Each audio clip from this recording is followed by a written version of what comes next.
नमस्कार दोस्तों।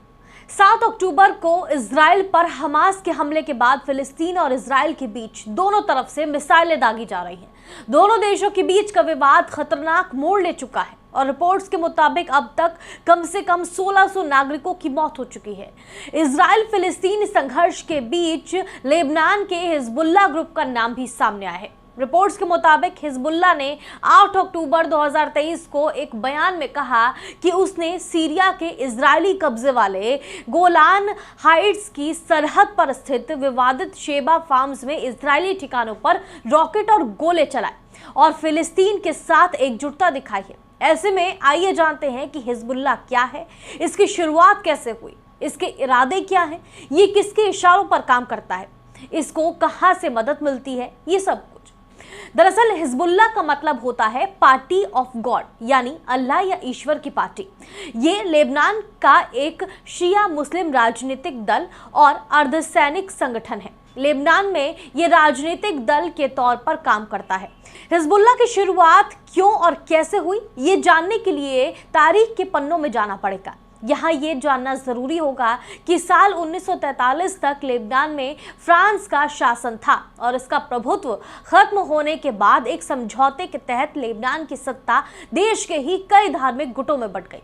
साल 1943 में लेबनान में एक समझौता हुआ। इसके मुताबिक धार्मिक गुटों की राजनीतिक ताकतों में बंटवारा हुआ, जो इस तरह था। एक सुन्नी मुसलमान ही देश का प्रधानमंत्री बनेगा, दूसरा एक ईसाई राष्ट्रपति बनेगा, सांसद का स्पीकर शिया मुसलमान बनेगा। समझौता होने के बाद भी धार्मिक गुटों के बीच का संतुलन लंबे वक्त तक नहीं कायम रह सका। लेबनान में फिलिस्तीन के शरणार्थियों के आने की वजह से देश की सुन्नी मुस्लिम आबादी बढ़ गई और शिया मुसलमान अल्पसंख्यक हो गए।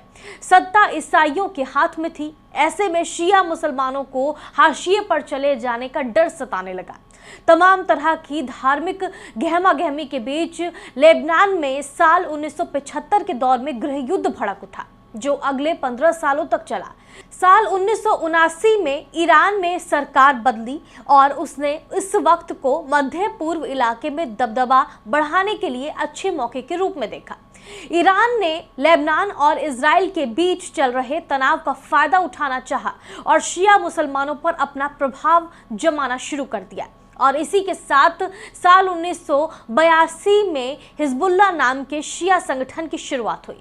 रिपोर्ट्स के मुताबिक ईरान के रिवॉल्यूशन गार्ड्स ने अपनी इस्लामी क्रांति को बढ़ाने और लेबनान पर आक्रमण कराने वाली इजरायली सेनाओं से लड़ने के लिए हिजबुल्लाह की स्थापना की थी।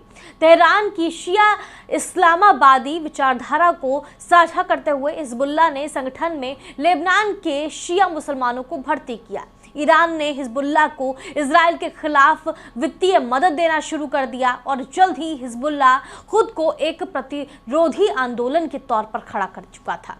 तब से हिजबुल्लाह खुद को शिया प्रतिरोध आंदोलन के रूप में बताता है। फिलहाल इस खबर में बस इतना ही। देश और दुनिया की तमाम बड़ी खबरों के लिए देखते रहिए क्लिक इंडिया।